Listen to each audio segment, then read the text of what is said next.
Queridos irmãos, queridas irmãs, então esse vídeo é de número 57, a Gênesis capítulo 2,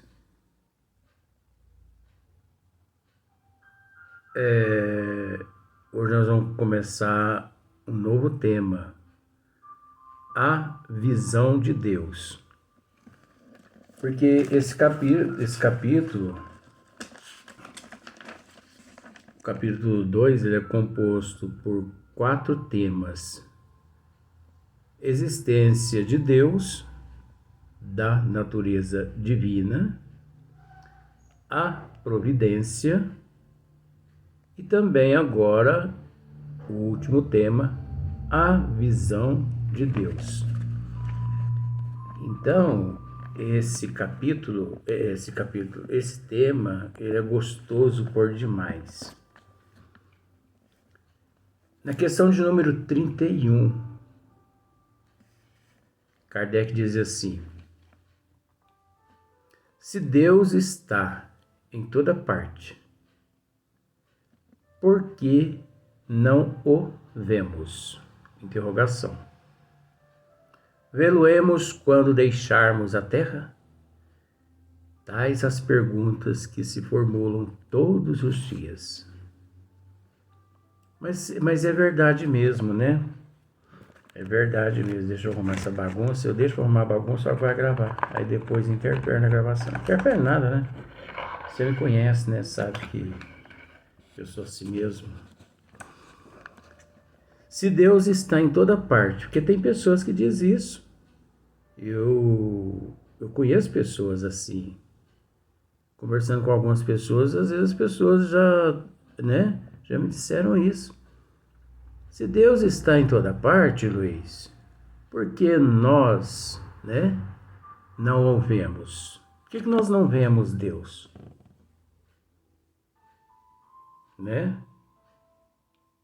Explicar isso para uma pessoa sem cultura, ou melhor, sem cultura não. Nós temos que mudar isso aqui. Explicar isso para uma pessoa que já passou por uma lavagem cerebral, por outras denominações religiosas, por outras ciências, por outros sistemas. Então, explicar isso para essas pessoas é muito difícil. É melhor você permanecer calado e deixar a pessoa falar o que ela quiser. Eu sou assim. Sabe por quê? Antes de eu explicar sobre eu. Sabe por quê? Porque a pessoa que passa por uma lavagem cerebral, a lavagem cerebral é tão grande e tão bem realizada que, ao mesmo tempo que eles lavam bem o cérebro da pessoa, faz aquela lavagem, aquela limpeza, eles introduzem ali dentro do cérebro da pessoa conceitos totalmente equivocados, totalmente errôneos. Como, por exemplo, você pode me dizer assim, mas como assim, Luiz? Como, por exemplo, se você tem nos acompanhado desde o princípio do livro da Gênese, você entende o que eu estou querendo dizer aqui. Principalmente a respeito das religiões, das teologias, das ciências, das doutrinas, dos sistemas, do Deus mitológico de Dante, de Adão e Eva, de Noé, Essas crendices todas, Porque primeiro que eles não acreditam na imortalidade da alma, na pré-existência da alma, eles não acreditam na reencarnação. Você entende, com todo respeito, que isso aqui é um estudo, né? Então nós podemos dizer dessa forma. Então, porque não são só os católicos que pensam dessa forma, várias outras religiões no mundo pensam dessa forma, né? E quando não pensam dessa forma, eles pensam de uma certa forma assim muito mística, muito exótica, muito esotérica, né? E aí você pode dizer assim, mas é a mesma coisa. Não, não é a mesma coisa, não. Não é a mesma coisa. A gente respeita, eu não vou nem definhar isso, né? Não vou nem esmiuçar isso, porque não vale a pena entrar nesse assunto. Porque o assunto aqui é outro. Então, sei que esses sistemas todos, eles implantam na cabeça dessas pessoas. E essas pessoas se tornam fanáticas. Mas é um fanatismo assim, tão doentio, mas tão doentio, que a pessoa fica cega. Fica cega de bom senso, fica cega de razão, fica cega de prudência, de lógica, de forma que a pessoa se torna um obsidiado de tão fanático, porque não raciocina. É o mesmo caso da fé não raciocinada, né? A fé não raciocinada, a pessoa perde o sentido da lógica. Então, não adianta você perder tempo. Eu, por exemplo, agora voltando para você ver que não está na dislexia ainda. Eu, por exemplo, quando alguém vem tratar comigo algum assunto, desculpe, quando alguém vem tratar comigo certos assuntos relacionados à providência divina, né, e tudo mais, ao espiritismo, e que eu percebo que a pessoa passou por uma lavagem cerebral, e que eu percebo que a pessoa está ali meio que fanática e cega, né? Cega em todo sentido.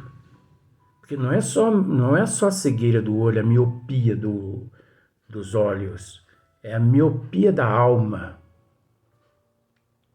Eu não perco tempo com essas pessoas. Não perco, não. Mas não vale a pena perder tempo ali com aquela pessoa, perdendo tempo. Não, a doutrina dos espíritos nos ensina a não ficar com proselitismo. Olha só para você ver. Eu vou ficar com proselitismo com essa pessoa para quê? Por quê? Se a pessoa está entrando no ouvido, está saindo no outro.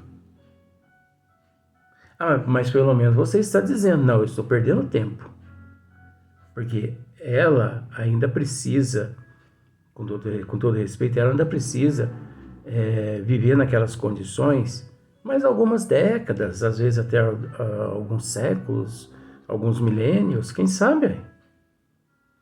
Um dia ela acorda, um dia ela sai daquele estado.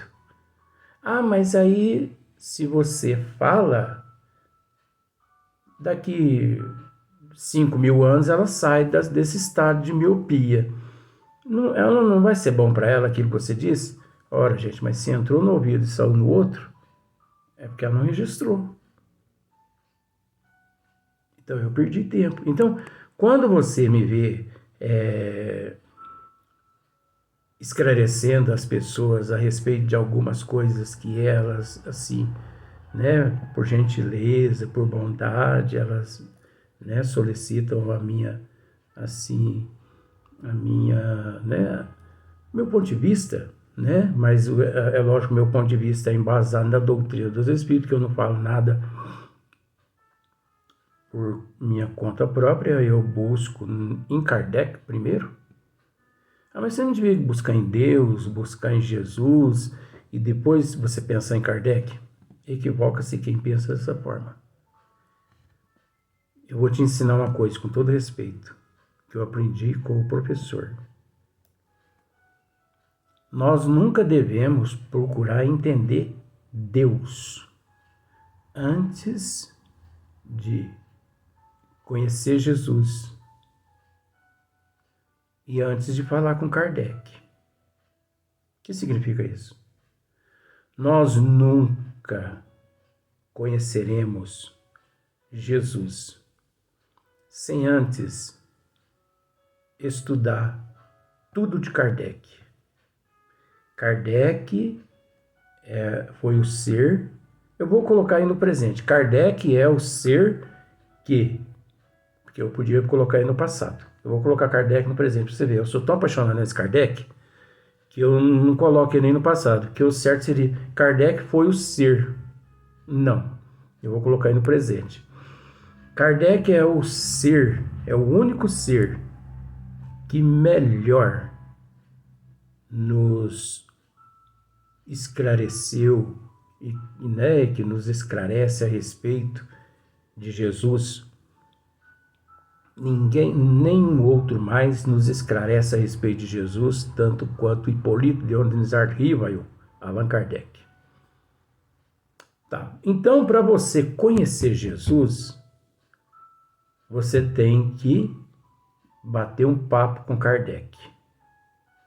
E para conhecer Deus, você precisa de Kardec primeiro, porque primeiro você tem que conhecer Jesus para depois você conhecer Deus. Jesus nos disse: eu sou o caminho da verdade, da vida.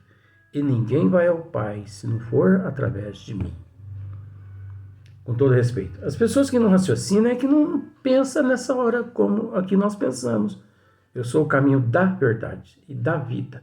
E ninguém vai ao Pai se não for através de mim. Jesus está nos dizendo ali, nesse exato momento, que se vocês não me conhecer, vocês não vão conseguir se entender com o meu Pai. Vocês não vão conseguir entender o meu Pai. Agora, a mesma colocação, essa colocação é minha assim, ó. Kardec sentado dizendo assim para nós, ó. Eu sou Kardec dizendo isso é só para a gente entender só. Eu sou o caminho, a verdade e a vida. E ninguém vai a Jesus se não for através de mim, Kardec. Você entendeu essa jogadinha que eu fiz? Eu sou o caminho, a verdade e a vida. Ninguém vai a Jesus se não for através de mim. Porque ninguém esclarece-nos tão perfeitamente a respeito de Jesus, tanto quanto Allan Kardec. Aí vem Jesus, eu sou o caminho da verdade, da vida. E ninguém vai ao Pai se não for através de mim. Se nós não nos entendermos com Jesus, nós não vamos conseguir compreender Deus, nosso Pai. Então, é o seguinte, nós deparamos com muitas pessoas constantemente, esse tema que vai dar muitos vídeos. Vai dar muitos vídeos, então você já tranquiliza sua mente, porque eu vou demorar agora nisso aqui. Então, nós deparamos com muitas pessoas que constantemente estão nos perguntando assim, se Deus está em toda parte, por que nós não o vemos? Nós não vemos Deus, por quê? Deus não existe. Isso aí é miragem. Isso é miragem do deserto, né? É o calor do deserto que esquenta a massa encefálica da pessoa e a pessoa fica vendo camelo, fica vendo dançarina, fica vendo aquelas paisagens assim, aquelas miragens de lagos, né? De pé de coqueiro, aquelas coisas e tudo mais, aquelas fontes. Isso é tudo louco, Luiz.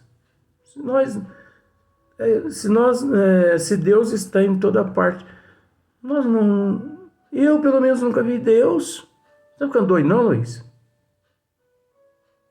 Aí tem aquele outro, né? Vemo-los quando deixarmos a terra. Tem aquelas pessoas que nos dizem assim: se Deus está em toda parte, por que nós não o vemos, Luiz? Você não está ficando doido, não, Luiz?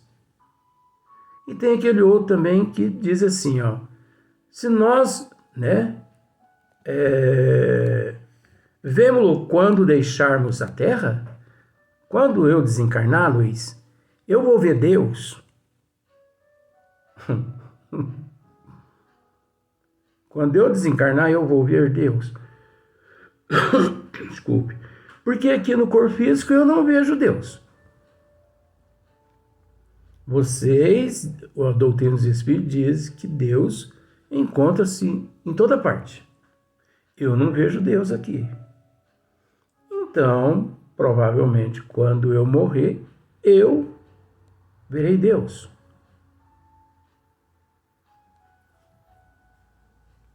Aí é a mesma coisa. Kardec nos esclarece aqui. Essa miopia, né? Então você observa uma coisa. De repente aparece uma mancha vermelha no teu braço e você olha e fala, mas que mancha vermelha é essa? Observa. Observa que você vê a mancha, que significa o efeito de uma causa que realmente, com os olhos da matéria, você não consegue enxergar. Aí você precisa ir a um dermatologista. O dermatologista pede um exame laboratorial e ali no laboratório, através dos exames, eles conseguem constatar uma determinada bactéria. Quer dizer, aquele vermelhão na sua pele é proveniente de uma bactéria que se alojou ali. É óbvio, todo aquele local necrosou devido à colônia, devido àquela colônia mesmo de bactérias, de vírus e tudo mais. Então observe, com os olhos da matéria você só vê o efeito.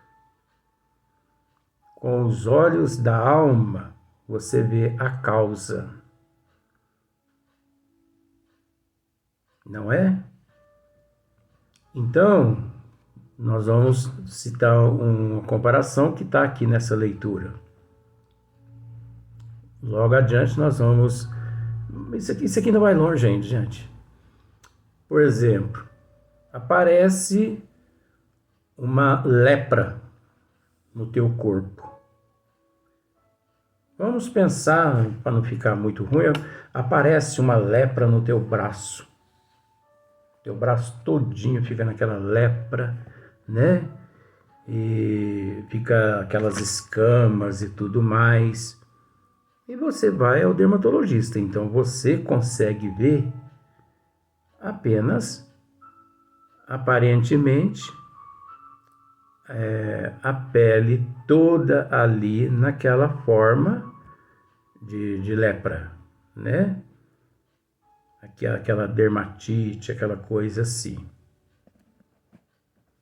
E o médico, mas você não consegue ver os vírus e as bactérias que encontram-se ali dentro. Aquela colônia, né? O médico realiza o mesmo procedimento, pede os exames, e os exames constata ali nos exames, constatar nos exames que ali tem uma colônia de bactérias, de vírus e tudo mais. Aí ele receita um medicamento e elimina aquelas bactérias todas. O que isso quer dizer? Novamente, nós conseguimos com os olhos da matéria ver a pele toda necrosada, mas nós não conseguimos enxergar as bactérias, os vírus. Então nós conseguimos enxergar o efeito da causa. Por exemplo, nós já dissemos aqui em vídeos anteriores, Deus, qual é a forma de Deus? Deus tem forma? Nós já explicamos isso aqui já. A forma de Deus é a sua criação. A forma de Deus é a sua obra. Deus é a sua criação. A sua criação é Deus. Agora, não esperamos, enxergar Deus conforme outras religiões têm passado para os adeptos, porque aquele Deus lá é mitológico. Um velhinho, de barba branca, cabelo branco, com cajado sentado num trono, que ainda nos fez a tua imagem e a tua semelhança.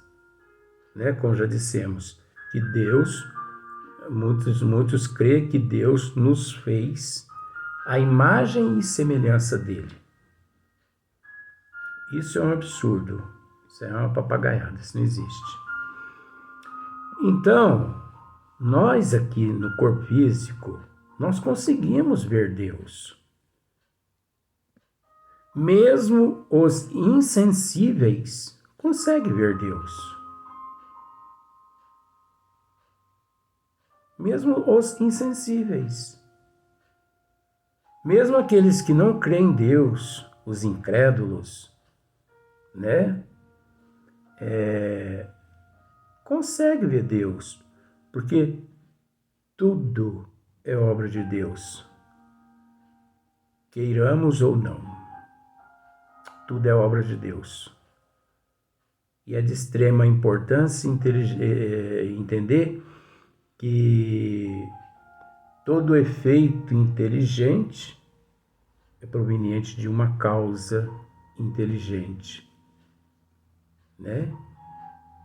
Então, ao bater os olhos na criação de Deus,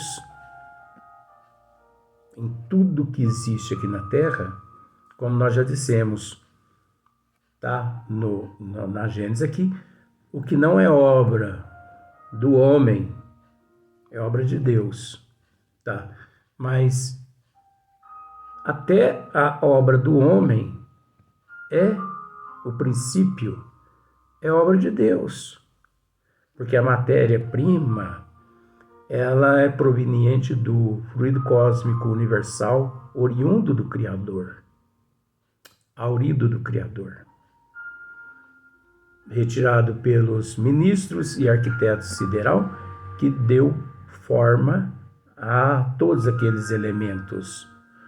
O homem, usando um dos teus atributos, que se chama inteligência, ele quebrou o basalto, pegou areia, pegou a pedra de calcário, fez o cimento, pegou o ferro e construiu o edifício. Então você entende por aí, que o homem, para poder dar forma no edifício, na sua criação, ele teve que usar a matéria-prima do Criador, aurida do fluido cósmico universal, que foi criada a forma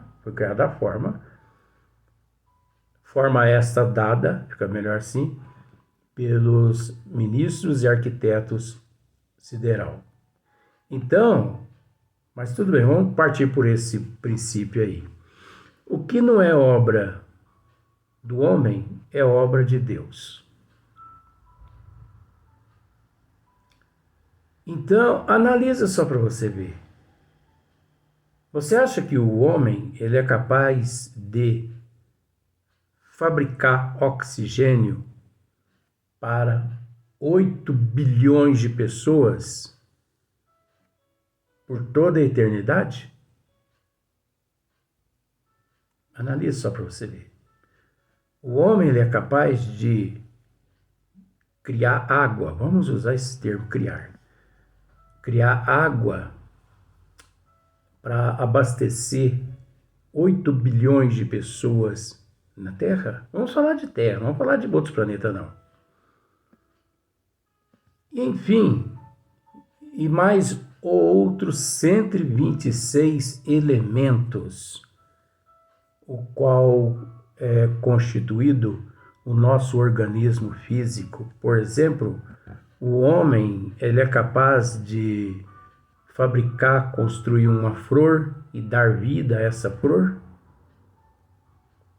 né? Aroma, seiva e por aí vai. Vamos para o próximo vídeo, mas vem muito mais coisa pela frente.